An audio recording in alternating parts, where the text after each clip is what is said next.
And this is the one that you a lot of times get at like the barbecue, right? You're Yeah. sitting around grilling, and there's the other 30-something-year-old dads there, and we have a kid, or we got a kid on the way.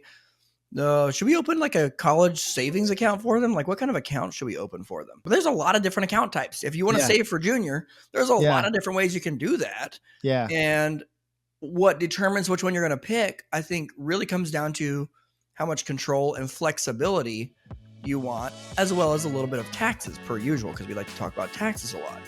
You're listening to Advised with Rick Lucchini.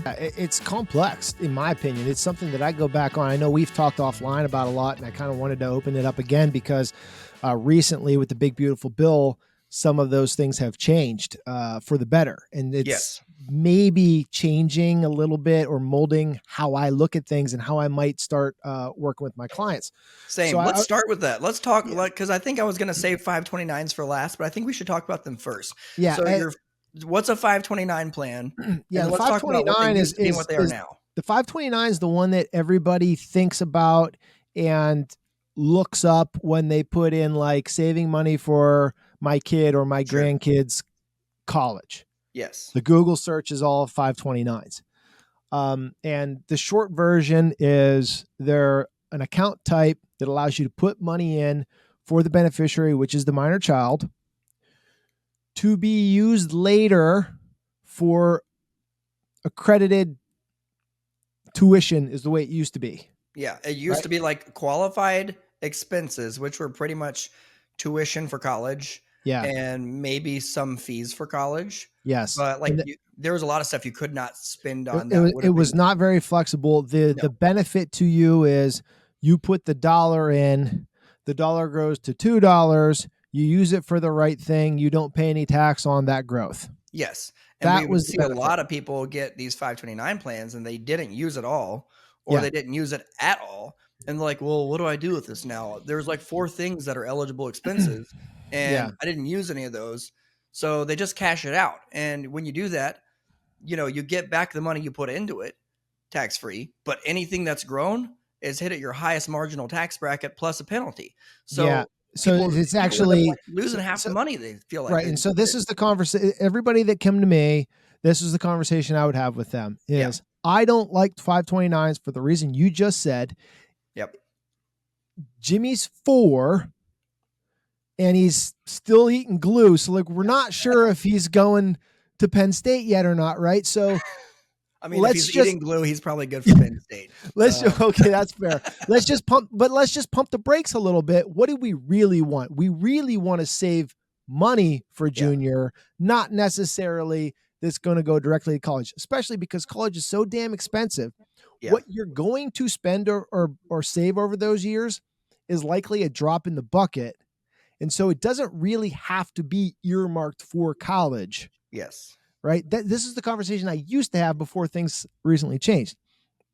What I would always go to is a gift to minors account. We call them UTMA in Pennsylvania. They can be UGMA other places. You can Google search that. But essentially all that is a taxable brokerage account in a minor's name. Excuse me. And then the parent or the grandparent is the custodian of that account. They're in charge. Yep. The advantage to that is, as long as it's for the benefit of the child, you can use that money for whatever the hell you want. And the tax savings comes in because the 529 is going to save us a bunch of taxes. The tax savings come in, and I'm not going to go super deep in the weeds about it, but essentially kids have different tax rules. Minors have different tax rules than adults. So if you do it correctly, which it's a pain in the ass. Yeah. It's like always done correctly, right? I do it for my clients, but it is a time suck and it's a pain in the ass because basically what I'm doing is tax gain harvesting to a certain level every single year so that kid claims taxes, but not so much that they pay taxes. Yeah. So essentially what happens is fast forward 20 years, they have this bucket of money that all of the taxable gains have been accounted for, but you paid little to no dollars in actual taxes on. You can use the money for wherever the hell you want. Well, That's two things to say about that. One, you are the exception for I doing know. it right, because Bob, the stockbroker in the high rise, I promise you, he doesn't care about that account. No, so he's just creating a big bucket of capital gains, which Yeah. still might be okay if the kid doesn't have a high paying job when they want to Yeah. use the money, but still I go the extra mile to do all that, and it is it should be an added expense for the amount of time that I put into it. It's not, but time to raise your fees. Yeah. The other thing I would say about that, a drawback, and one of the reasons why, and I try not to steer the client towards here's what Hamilton would do, but it's hard not to do because I am Hamilton. Depending on your state laws, either at 18, usually 18 or 21. In Georgia at 18, that minor is allowed to have custody of that money. 21 and at 21, they have to. You have to sign that over to them at 21. So back to Johnny eating glue, good enough for Penn State, good enough for UGA probably. We don't know for sure if he's going to college. Well, do we really know that he's ready to have, $30,000, $40,000 at 21 years old? Maybe, maybe not. I mean, a lot of people are, but a lot of people are also not. So one of the things that I have done for a lot of clients is, if they're concerned about stuff like that, or if they just want more control, they want to be able to decide their timetable for when do we give this money to the kid, we'll just do a joint account in mom and dad's name. And the money belongs to mom and dad. Mom and dad pay taxes on the interest or whatever, but it becomes the kids whenever the hell mom and dad decide to give it to them. So that could be at 15. That could be, start a lawn care business. That could be for college tuition. It could be dual purpose, but it gives them more control. And here's the thing. For people listening, I'm going to get back to 529 because it did change, and that's kind of what prompted this. But that's my favorite. Okay, is just taxable brokerage account, mom and dad's name, and that's what I do. There's two different ways to do it. You're talking about actually like earmarking an account for Johnny. Sure. I say, mom and dad. Saving your 401k, here's your Roth, all that sort of stuff. We need to be saving in a taxable brokerage account anyways. The amount at which you can help Johnny when he's 18 or 21 or whatever it is going to be dependent on how financially free or successful you are. Yes. So I really don't care whose name those dollars are in. If you just have one big account and you're now 58 and Johnny's getting ready to go to college, you can then choose of how much of that one big account that's you and your wife's money you get to gift to him, right? Like, I don't know why it has to be. The reason why it starts to need to be earmarked is if you get money from like grandparents and birthdays and stuff. I get that, but it just never is enough that it matters. Agree. I do a joint account for Katie and I. It's funny you say that. I had a client last year and I had the same conversation with them because their kid's getting ready. He's going to college now. And so they have a 529. Grandma helps do some of that. Hey, Hamilton. And so I did the same walkthrough. They like the joint account idea, which they already have a joint account. And I was like, do you want us to have like specifically earmarked account just for Johnny? And they're like, and the wife was like, please not another account. Please. Can we just do it in our joint account? Like, are we allowed to just do it in our joint account? I was like, yes, that makes my life easier.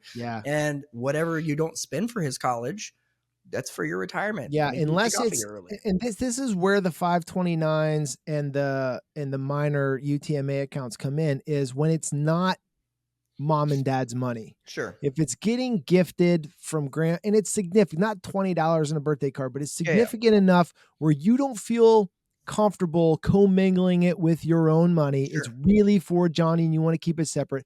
That's when you go, in my opinion, that's when you go and have a strong conversation and pros and cons versus the gift to minors account, the UTMA versus the 529. If it's mom and dad's money primarily versus a couple 5s and 10s and birthday cards, make your life easier, put it in a brokerage account, save it with all of your own money, blow it up, and then feel how much or how little you can afford or want to help him when that time comes. Because also if he wants to, start a food truck, instead of go to college, you don't have to worry about taxes and this isn't qualified and all that other BS. You just give him the money if you want to support him. We're just right? glad he's not eating glue anymore. He's moved If he on to gives you a good business plan, give him the Yes. money.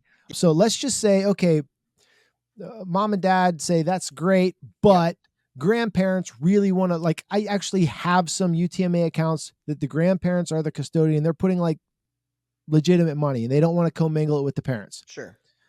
So it has to be 529 or it has to be UTMA. For what we talked about before, it's right now UTMA. With the rules changing slightly, 529s, I'm considering going that way. The rule changes are this, in a nutshell. Excuse me. The big beautiful bill that just came out allows for, or we won't line item it, but essentially it allows for a lot more flexibility. It allows for a lot more flexibility for the 529. Big time. So now it's not just tuition. You can do fees, books, vocational schools, which was always a big thing for me. I said, what if he wants to be a welder? He'd make $120,000 welding pipe, but he's not going to be able to use his 529, right? So there's a lot more flexibility in how you use it. It still has to be educational based, but there's a lot more flexibility. The other thing that is starting to get me a little bit leaning that way is Secure Act 2.0 in 2024 says, which was the other thing that I just beat 529s up about, is what if they never go to college? Now we're saying if Johnny doesn't go to college, he can use the money, and there's limitations that we won't waste your time on, but essentially you can use the money that's in that 529 to make Roth IRA contributions in his name with certain limitations. And so now you're essentially turning that into, you've got a way out of it now. You have a door out of it where you have a way out that's without paying sort of attractive. Sure. And so what do you think about that? Like I was no 529s, like that was me. And now that these two things have come up recently, I'm rethinking that. Do you think that I should, like, what do you think about it? Do you think that I should still keep, tax gain harvesting UTMAs and doing it that way? No, I think there's a spot for it. I mean, I definitely do. And, you gotta know everybody's situation. I'll tell you this. So I'm kind of in the same boat as you. I'm kind of a 529 hater. I don't know if you call yourself an account type hater. I think they're overhyped, and I think that I like control and flexibility. Shocker. Yeah. I work for myself and like flexibility. But I actually opened up 2 529 accounts this week for my 2 oldest kids are doing a hybrid homeschooling program, which is technically a private school. Yeah. So in Georgia's 529 planning, so most states have, I think there's like 49 state plans. Yeah. So every state has different rules, but like in Georgia's, money going into Georgia's plan up to $8,000 for a married couple per kid, per beneficiary, is tax deductible for Georgia state income tax. So that's like 5.25%. Okay. That's deductible on tuition that I'm going to be paying anyway, and school expenses that I'm going to be paying for anyway.